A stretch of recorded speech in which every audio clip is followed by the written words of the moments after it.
know what? I give up. What an amazing day this has been. Oh yeah. You look tired. I'm exhausted. It is nearly 3 o'clock in the morning. And you know what? I don't really trust myself in my current state to be telling this story either. So why don't we go back a little bit and let a younger, earlier version of me tell this story.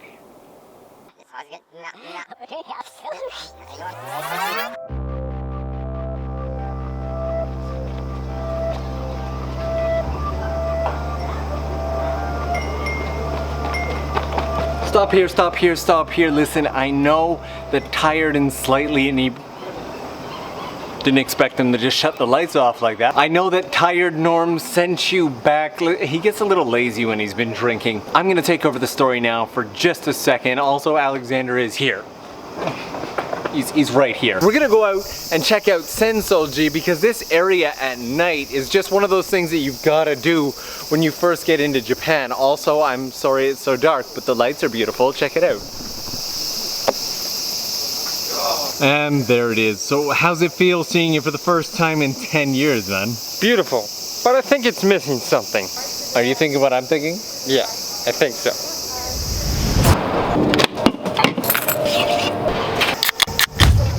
Good idea, man. Cheers. Cheers.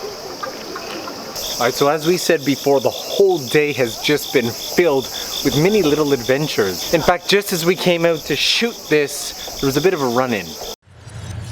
How's it going, man? Norm? How's it going? Good. You look different when you're not racing in a car. Just a few seconds interruptions. you guys probably know John. How you doing today, John? Good. How are you doing? I'm doing pretty good. We keep crossing paths. Tokyo's a small city. It is. Yeah, it really is. You bump into people all the time. This is Nosh. This is Nosh. You may or may not have seen him in the comments section. I'm pretty excited about this. And also, I saw the bag. Oh. I think it's a one of a kind. You're right. You see, Nosh was like, I really want to get the bag, but I don't want it in pink. Can you change the color over to white? Not that there's anything wrong with pink. It was the pink of my jacket, so it's a really aggressive pink. All right, that's it for now. Let's get back to the. So that's been the evening, but where do you think we should start the story of the day? The ramen.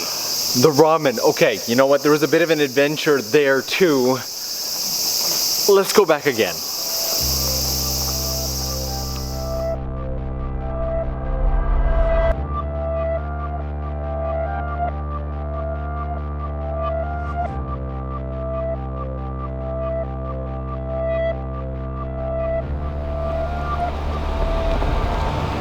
So we're back here now, are we? Hey guys, the one thing we are definitely gonna have to do is get some food. Most definitely. I'm starving, man. So what do you want to do? What do you want to do for like your first meal back in Japan?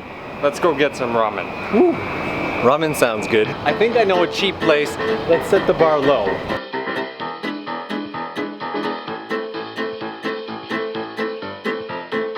So I've got this go-to restaurant for really, really cheap ramen.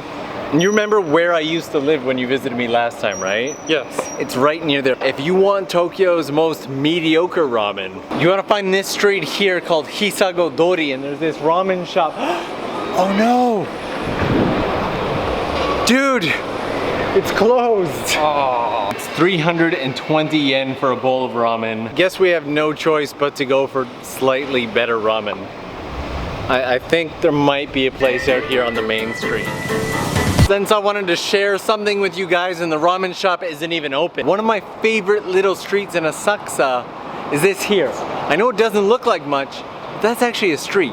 This whole little street right back here is filled with tiny little yakiniku Korean barbecue restaurants. Once you get to this little like mini street intersection here, you've got all the shops. And they've all got the stuff in the windows. Food at these places can be a little pricey, ranging like 12 to 20 bucks for one plate of meat with just a couple slices on it. It's a nice little local Asakusa hidden spot in the background, so figured I'd share it with you guys. Okay, we're really hungry now. Shall we get food? Oh yes, let's go.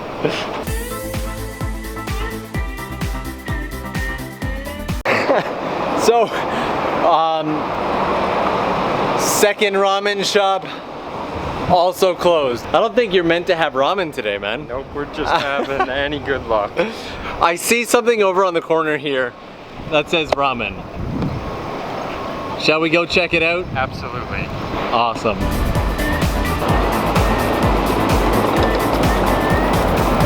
Looks like it's open. Let's go then.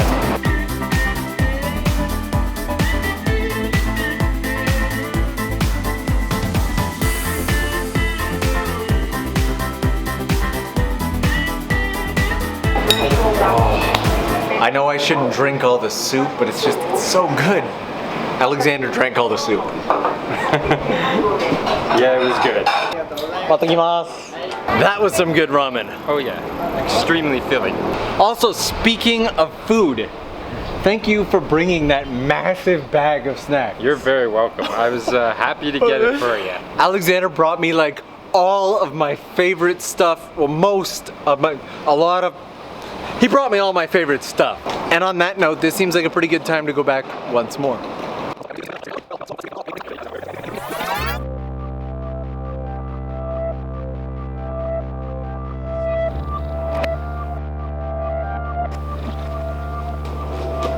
Oh, hi! So we're back here now, are we? Well, Alexander brought an entire suitcase full of stuff for me. So this might be the third best thing about having visitors from back home. Number one, you just get that time with family. And number two, one of the things that I'm looking forward to the most this month is the ability to see Japan through Alexander's eyes, have that fresh perspective and that outside look. And then number three, the gifts and snacks from back home. What do we got? What do we got? What do we got? Ooh, look at this. First off, craft dinner because, well, craft dinner. Second, you can never have too much toothpaste from back home. Jello, baby. The biggest dilemma with these is deciding whether I'm actually gonna make it or just eat the powder. Body spray, because the body spray from back home is just better. What just might be the best chips on earth. Buffalo wing and blue cheese. And since the bags popped in the plane, I'm just gonna go ahead and I could go through a box of this a day. This whole bag is Swedish berries and Sour Patch Kids. All my Welch's fruit snacks, thank you. Thank you, by the way. You're very welcome. Oh, there's a whole nother side. My hazelnut cream coffee beans. Oh, it just smells great. It's like cheap Walmart coffee, but it's really good. Colonel's popcorn seasonings and Golden Grams, baby. Woo! That's a lot of stuff, man. I packed it real full for you. You did. Thank you so much. I appreciate that. You're welcome, man. Speaking of takes me back, so we just got off the train, got in the house and started unpacking this stuff. But on the train we had a discussion about a memory from many years ago when Alexander first came to Japan.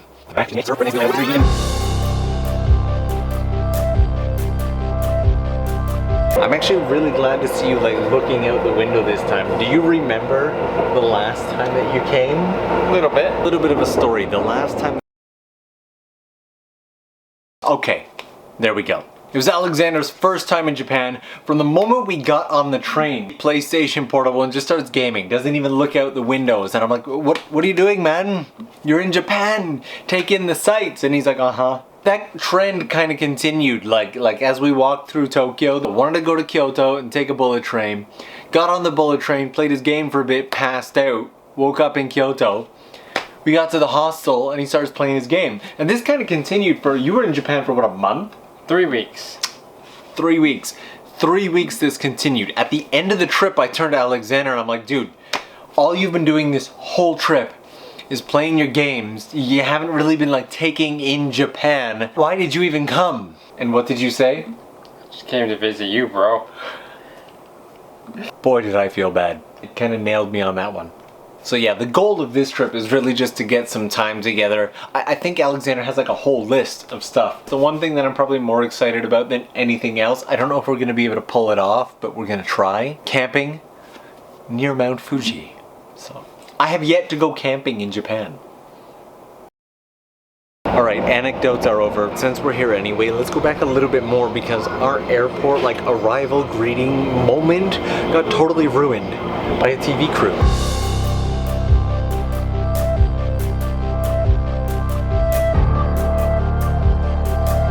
At the arrivals gate, my little brother should be out hopefully within the next like 5 to 10 minutes at least.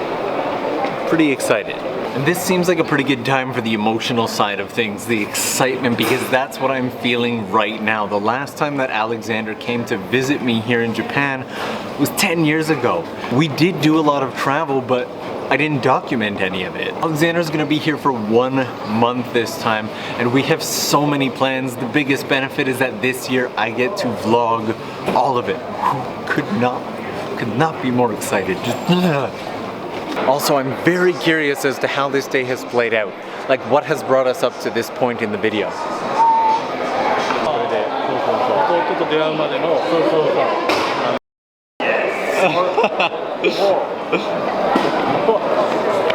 Finally made it. How's it going, man? Good. So with the TV crew coming up to me, which is something that I wasn't expecting, we kind of missed our moment. Ooh, we should recreate the moment.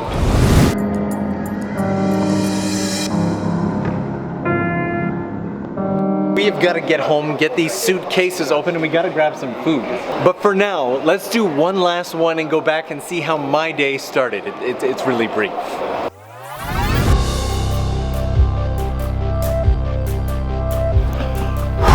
And that brings us back to the very beginning of the day. I'm actually getting ready right now to head out and go pick up Alexander. I really hope that all this jumping back wasn't too much. It already kind of feels like it might be too much.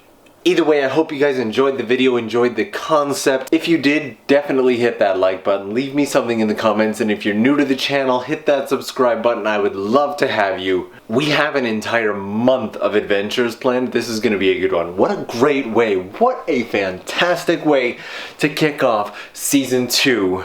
I will see you guys again real soon.